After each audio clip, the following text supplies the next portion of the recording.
What are the best foods to eat when trying to get pregnant? Yes. So again, people can start to Google foods for fertility, and I think this is a very common thing that someone does, and fair enough. However, my first number one caveat is hold up a second, because there's a lot of foods that supposedly are good for fertility that people have major food sensitivities to. And those food sensitivities cause inflammation in your body. The inflammation in your body causes your egg health to not be great, right? So as we were speaking earlier, is that inflammation around your body, wherever it may be, but specifically that leads to the cell growth of your eggs, causes them to age specifically and to deteriorate and not be as healthy as we'd like them to be. So the big red flag around the food for fertility is make sure that you have no food sensitivities to that. So one way that you can do that, there's a lot of at-home tests that you can do, like Everlywell and whatnot. There's tests that you can do through functional um, dietitians or naturopaths and whatnot that can do those food sensitivities. But starting there is the first step. Once you've kind of determined what your food sensitivities are, I think the next step is to look to see, how does my body digest these foods that I know that I can take on, right? So the reason that we talk about digestion too is your visceral system is also in the same place as your reproductive system. So if somebody has a little bit of a hard time eating leafy green vegetables, that's taking energy away from the reproductive system. And I know that sometimes sounds counterproductive to, oh, you should always eat your vegetables. Yeah, for most people. But if you're somebody like myself, if I eat green vegetables, my stomach will be like a meat grinder. It's just working overtime to digest those.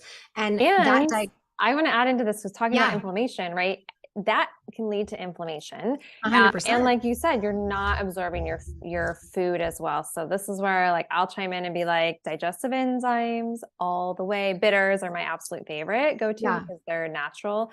Although yeah, I will just say, like, when you do get pregnant, make sure you speak to your physician that they're okay with you having bitters because it's herbals. It's food based, but just in case. But I do find that to be very helpful.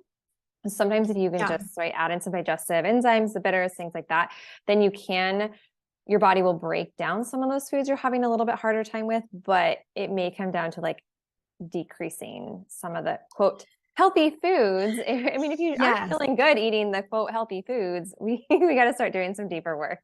Right, right. So, Yeah. and some of those just kind of high level healthy foods for fertility. A lot of times they say the Mediterranean diet is best, which is your higher healthy fats. So salmons, high natural butters, things like that. A lot of those omegas that are coming naturally from food and the nutrients in food.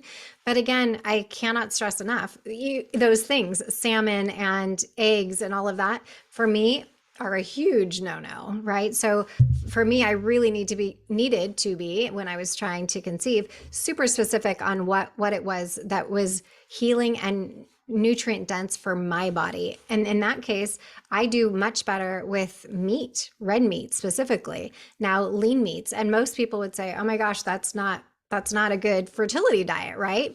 But that's where I go back to say, figure out and work with your coach in whatever way that is to see what's best for you. Because it isn't really a blanket statement.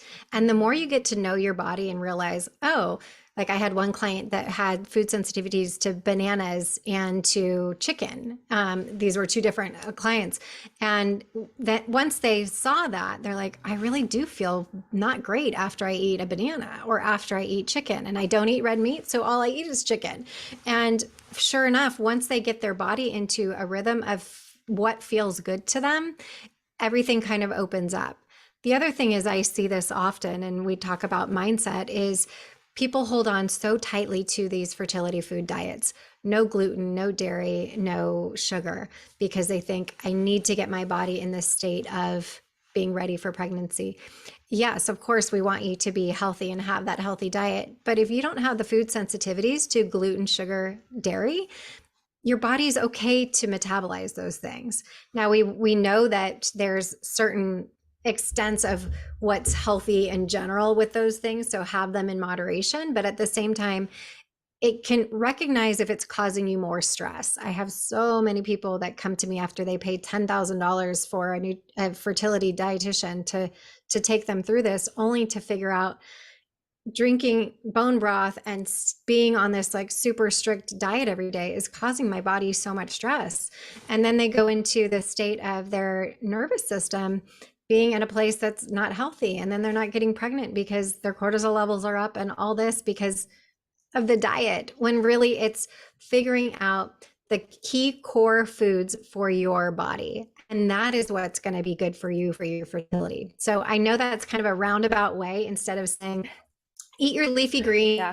eat your salmons and your high fats and your omega 3s and all of those things, which are great if it's great for your body. So again, generally speaking, it's paleo is pretty good for people that are trying to get pregnant, most of them, especially if they have the inflammation and they're trying to cut that down. That's a great place to start, is cutting out of the processed foods. That should just be a given, but maybe we do need to mention that. We want all whole foods. We need to remind Yeah. everybody. Yeah. So assuming that you are eating a whole food diet to begin with, that's really the place that you want to start. But I cannot emphasize enough the importance of making sure you understand what you're putting in your body and whether that's causing inflammation. Yeah, that's where the whole testing and not just guessing. That's why I love doing tests with my clients, because it is so eye-opening, and it's actually so exciting. And I'm sure you get this all the time with clients when you do testing and you get results back, and like sometimes you're kind of like, oh, this is kind of a bummer, but yeah, at the same time you're like, no. Then everyone gets so excited because they're like, yeah, answer to like why I feel this way or whatever it is, and there is such a spectrum. And I think this is where, like, when we start talking, health, right, and trying to get pregnant, can be so individual, instead of, like you said, the whole, like, the blanketed, here's the diet that works for everybody. Well, it's going to work for some, but if it's not working for you, or you're not feeling good, or you've got digestive issues, or you're extremely fatigued, or maybe you have been dealing with some autoimmune things, right, then what you need to do could look very different than someone who really generally feels pretty good and is trying to get pregnant. So that's really I think the biggest takeaway, right, from this conversation is understanding that health is very individual, and we have to stop putting a blanketed statement on it. 100%. If there's nothing else that we take away from these conversations, is that. And that's why I think working with, again, whatever type of person that you're working with, to help you get to the bottom of that. And you'll know too, oh my gosh, I took away gluten and I feel so much better. Or I took away eggs and I feel amazing. I'm not running to the bathroom every 10 minutes or whatever it is. But sometimes it's having someone pointing you in that direction to get you to figure that out, first of all. But yeah. And one last thing I want to comment on here is, like, because I worked with clients that they say, okay, they've taken the certain foods out that are your notorious foods for inflammation, right? And they're like, I feel better, but I'm still having a lot of digestive issues. I'm still having brain fog, and that can lead us down a little bit deeper route of, maybe there's mold exposure, maybe there's, heavy metals, bugs in the gut. Breast implant illness is that's a big one. Yeah. A big one that I see too, that people don't recognize too often, is that the breast implant illness can be an underlying inflammation, right? There's something in your body that's living there, just daily causing inflammation and spreading throughout your body. So if you've gone down that road of you've eliminated the toxins in your life, that you've done everything right, maybe that's the next place that you want to start looking down, is if you have any, and not necessarily just breast implants, but do you have anything else in your body that didn't belong there? So maybe you've had rods put in your back or something else. It's oftentimes a good place to look. And your doctor generally will not say, if you're in the with the fertility doctor, ask you anything about sorts of things. So just educating yourself on the options on that is really helpful. I think the one last thing that I would say that's very important for food consumption that most people don't have an issue with, I'll say most, but if you do, obviously please avoid them, is the seeds and seed cycling that helps with your ovulation. So it helps with your estrogen at the beginning of your cycle and the progesterone at the end. And no matter whether you're trying to conceive naturally or going to be doing a egg retrieval or whatnot, that's consuming the sesame seeds and sunflower seeds at day 1 through 14, if that's what your cycle is, and then the flax seeds and pumpkin seeds at the end to make sure that you're, I'm sorry, I just reversed those. Oh. So flax seeds and pumpkin seeds for estrogen, sesame, sunflower for progesterone. Yeah. So day 1 through day 14, and then 14 through 28, if that's where if you're on a 28-day cycle. If you're not, obviously adjust those accordingly. But across the board, whether you're trying to conceive, not trying to conceive, I do it every day myself, because our cycle is our sixth vital sign. How our body shows up determines what our health of our body is. So those keeping our hormones at a healthy level is really important. And that's super easy and natural to do. It's just seeds. So assuming that you don't have any sensitivities to those. Yeah. Okay. So Elizabeth, I want you to repeat those. And then what's the amount of seeds a day that someone needs to intake?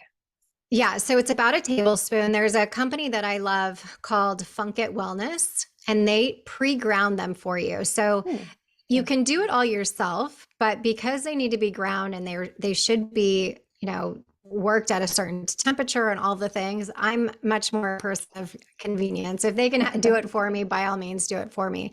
And then you just put it in your smoothies, your yogurt. I had a enchilada the other day and I sprinkled it on my enchilada. So it doesn't really taste. So that's a good thing. You put it in your salad or whatever you need. And again, it just helps regulate your hormones. And especially if you are trying to get pregnant, it's great. So from the start of your period until ovulation, you support the estrogen production by consuming the ground flaxseed and pumpkin seed.